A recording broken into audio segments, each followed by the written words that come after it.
Class 9th, कैसे हो आप सब? आई होप आप सब बहुत अच्छे हैं, मस्त हैं एंड सभी सेफ हैं। एंड अब मैं भी बिल्कुल ठीक हूँ, एकदम मस्त हूँ। तो आपकी क्लास अब से रेगुलर होगी। तो आपकी ना बहुत दिन से क्लास नहीं हो पाई थी, 3 दिन से, तो क्योंकि मेरी तबीयत ठीक नहीं थी, बट अब मैं ठीक हूँ। तो अब से रेगुलर क्लास होने वाली है, तो तैयार हो जाइए अपनी क्लासेस को लेने के लिए। एंड साथ ही साथ एक चीज़ और, क्लास 9th आपको पता है कि मैं आपको चैप्टर सारे पढ़ाऊंगी, ठीक है। यहाँ पे फिजिक्स भी पढ़ाऊंगी, केमिस्ट्री भी एंड बायोलॉजी भी।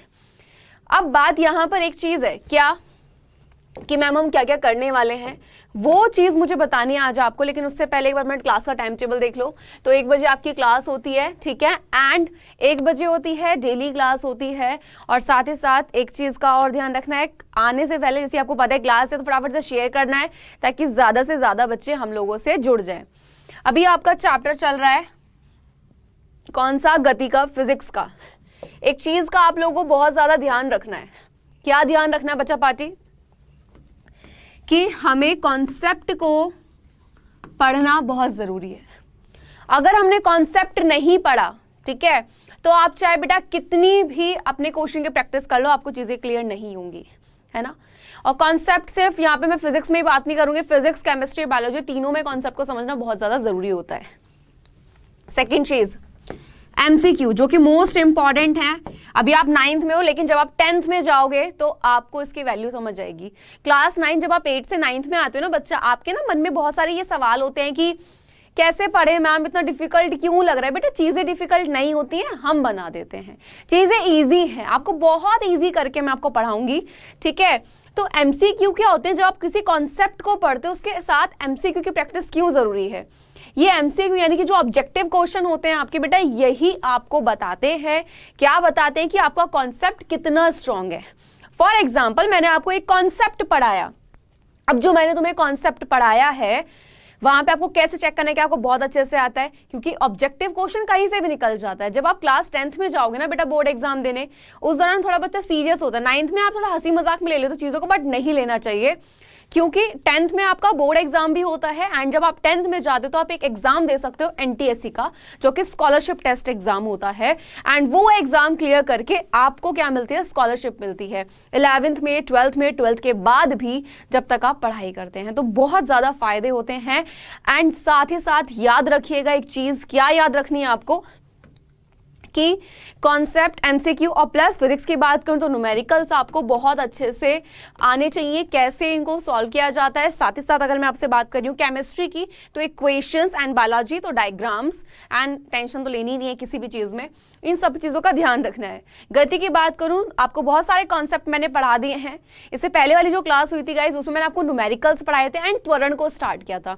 लेकिन आज की क्लास में मैं MCQ आपका क्या कराने वाली हूँ, बिकॉज मुझे जानना है कि जो अब तक मैंने कॉन्सेप्ट पढ़ा है वहां पे आपके जो पॉइंट है वो क्लियर है या नहीं। तो आज आपके सामने जितने भी क्वेश्चन होंगे वो ऑब्जेक्टिव क्वेश्चन होंगे, यानी कि क्वेश्चन दिया होगा, आपको क्या करना होगा, वहां पे चारों ऑप्शंस में से एक ऑप्शन को चूज करना होगा, ठीक है। चलिए तो स्टार्ट करें एंड स्टार्ट करते हैं क्वेश्चन प्रैक्टिस। कौन से क्वेश्चन होंगे? MCQ यानी कि मल्टीपल चॉइस क्वेश्चन होंगे। फर्स्ट क्वेश्चन आपके सामने है, आंसर दीजिए। निम्नलिखित में से सदिश राशि कौन है? द्रव्यमान है, आयतन है, ताप है, या फिर विस्थापन है? बेटा बहुत ध्यान से सोचकर आंसर देना है, जल्दी से जवाब दीजिए। बहुत सिंपल क्वेश्चन, यहां तो बेटा आपको सोचने की भी जरूरत नहीं पड़ेगी, आप सीधा देख के यहां पे आंसर दे सकते हैं।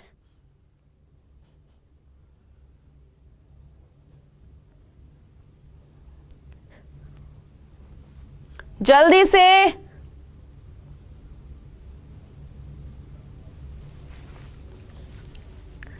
हाँ जी, जल्दी से बताइए, निम्नलिखित में से सदिश राशि कौन है? क्या वो आयतन हो जाएगा, द्रव्यमान होगा, ताप होगा, या फिर होगा विस्थापन? जल्दी से आंसर, क्या आंसर होगा? अच्छा, सदिश राशि पता है ना बेटा कौन सी होती है? सदिश राशि जिसमें हमें परिमाण के साथ साथ किसकी जरूरत होती है बेटा? यहाँ पे परिमाण के साथ साथ हमें दिशा की भी जरूरत होती है। तो बताइए फटाफट से। अच्छा, क्या द्रव्यमान हो सकता है? नहीं बेटा। आयतन? नो। ना ही आपका होगा ताप। बिल्कुल, क्या आंसर है बेटा? विस्थापन। मैंने बताया था कि विस्थापन जो होता है यहाँ पे आपको दिशा की जरूरत होती है। और कैसी राशि है? एक सदिश राशि है। तो जितने बच्चों ने भी आंसर ऑप्शन नंबर डी बोला है बहुत सही। ओके, नेक्स्ट क्वेश्चन बताओ, निम्नलिखित में पहचाने, किसको पहचानना है कि त्वरण का मात्रक कौन है? फटाफट से बताओ। लास्ट क्लास में आपको बताया था मैंने, जल्दी से। हाँ जी, निम्नलिखित में पहचानना है त्वरण का मात्रक कौन है? मीटर, किलोग्राम, किलोमीटर, मीटर प्रति सेकंड स्क्वायर। जल्दी से, बहुत सिंपल है यार बेटा, त्वरण का मात्रक पूछा है, बहुत ही ज्यादा इंपॉर्टेंट क्वेश्चन है।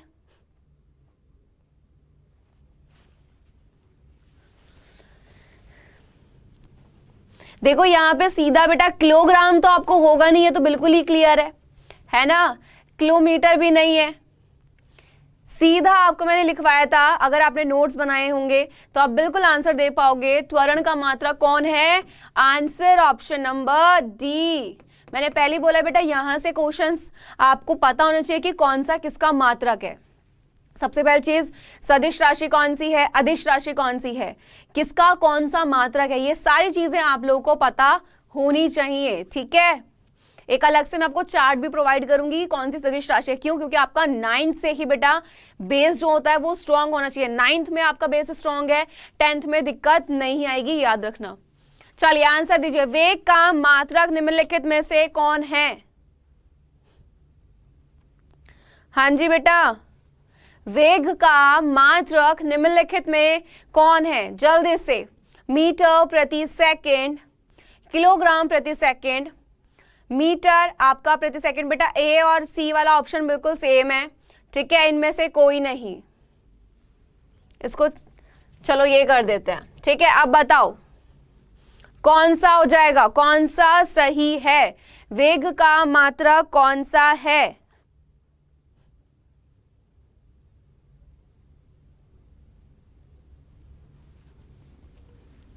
जल्दी से, वेग का मात्रक पूछा गया है, तेजी के साथ बताइए कौन सा है। बेटा वेग का मात्रक होता है कौन सा आपका?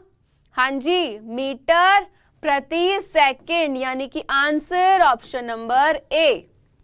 चलिए नेक्स्ट। अच्छा, किसी समय अंतराल में विस्थापन का परिणाम, ठीक है, उस समय अंतराल के वस्तु द्वारा क्या होगा? ठीक है बेटा, ये परिमाण है, याद रखना। हाँ जी, तय की गई दूरी के हमेशा बराबर होता है, तय की गई दूरी से अधिक होता है, तय की गई दूरी से कम होता है, या फिर तय की गई जो दूरी है, ठीक है, उससे कम हो सकता है। क्या होगा? किसी समय अंतराल में विस्थापन का जो बेटा आपका परिमाण होता है, ठीक, इसको ठीक कर लेना, उस समय अंतराल में वस्तु द्वारा क्या होगा? जल्दी से आंसर, तेजी के साथ।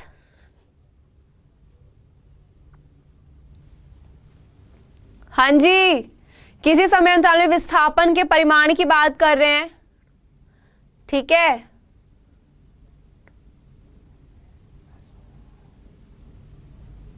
जल्दी से,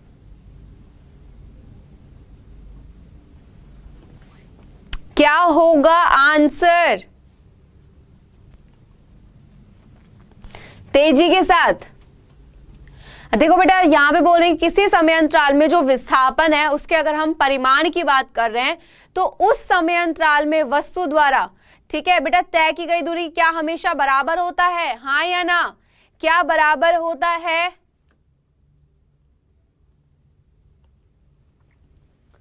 होगा बराबर? नहीं बेटा, ठीक है। क्या तय की गई जो दूरी होता है उससे अधिक होता है?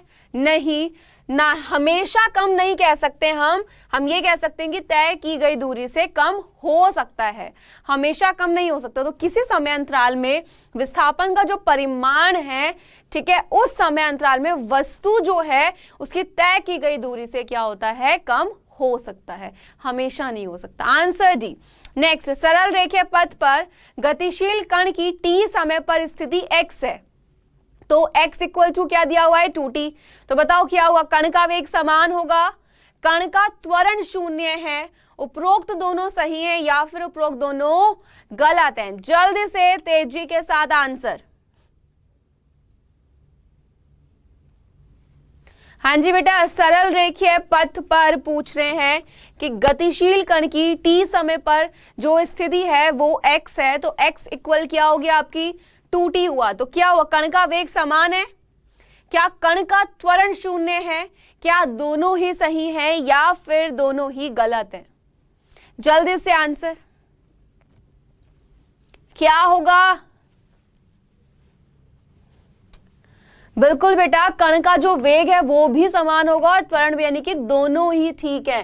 तो हमारा आंसर हमें मिल रहा है ऑप्शन नंबर सी में।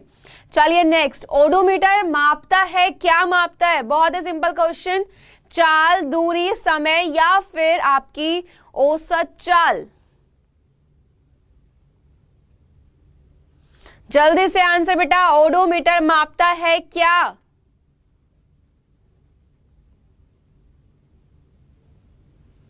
हाँ जी, चाल, दूरी, समय या फिर आपकी औसत चाल। बेटा क्वेश्चन को देखो और आंसर बताओ जल्दी से।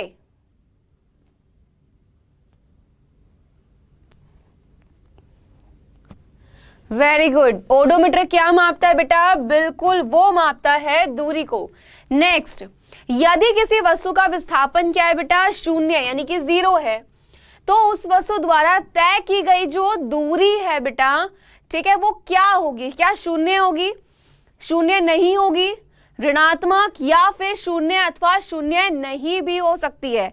जल्दी से आंसर क्वेश्चन को देख के ध्यान से देखो क्या बोल रहे हैं। यदि किसी वस्तु का विस्थापन शून्य है तो उस वस्तु द्वारा तय की गई जो दूरी है वो कैसी होगी। हाँ जी, शून्य अथवा शून्य नहीं भी हो सकता है। जल्दी से क्या आंसर आपका होगा।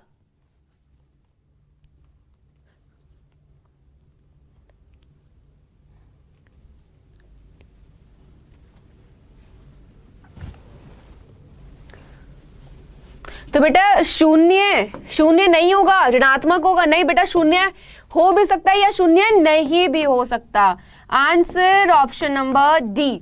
चलिए नेक्स्ट, यदि किसी वस्तु द्वारा तय की गई दूरी समय के अनुक्रमानुपाती होती है तो हम कह सकते हैं क्या वस्तु का वेग शून्य है, वस्तु एक समान चाल से चल रही है, वस्तु का त्वरण अचर है या फिर वस्तु का वेग एक समान है। क्या आंसर होगा जल्दी से।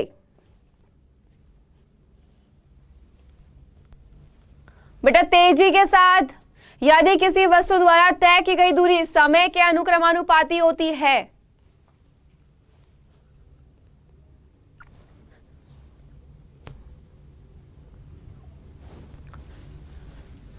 तो हम क्या बोल सकते हैं, क्या वस्तु का वेग शून्य है, वस्तु एक समान चाल से चल रही है या फिर वस्तु का त्वरण अचर है या फिर वस्तु का वेग एक समान।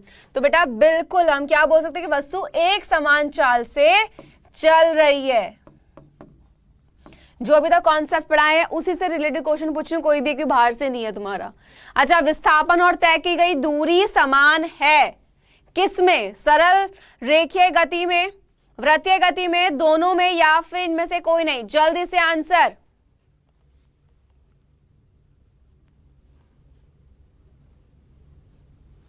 जल्दी बेटा, विस्थापन और तय की गई दूरी समान है किसमें, सरल रेखीय गति में, वृत्तीय गति में, दोनों में या फिर इनमें से कोई नहीं होगा। बिल्कुल बेटा किसमें, सरल रेखीय गति में।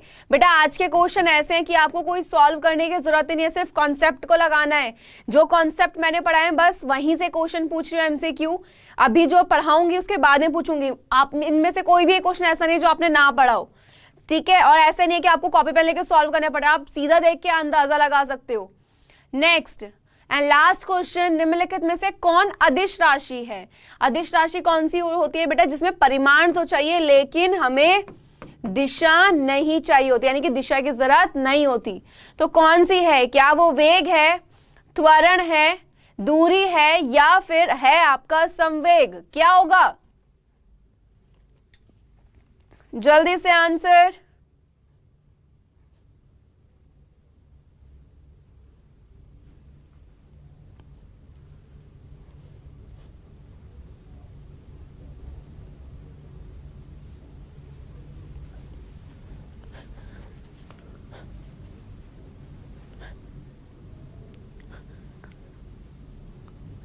देखो तो बेटा जो हमारा दूरी होता है इसमें हमें दिशा की जरूरत नहीं होती, यानी कि बेटा आपका आंसर क्या है? ऑप्शन नंबर सी, कि कौन सी अदिश राशि है? दूरी की। भाई हमें परिमाण तो चाहिए लेकिन दिशा की जरूरत नहीं होती। ठीक है, तो आज की हमने एमसीक्यू क्वेश्चन की प्रैक्टिस, आई होप आपको मजा आए। बहुत दिन बाद क्लास हुई है एंड कल हम त्वरण को आगे ही बढ़ाएंगे। तो मिलते हैं अपनी कल वाली क्लास में, तब तक के लिए bye bye and take care. अच्छे से पढ़ते रहिए बच्चा लोग।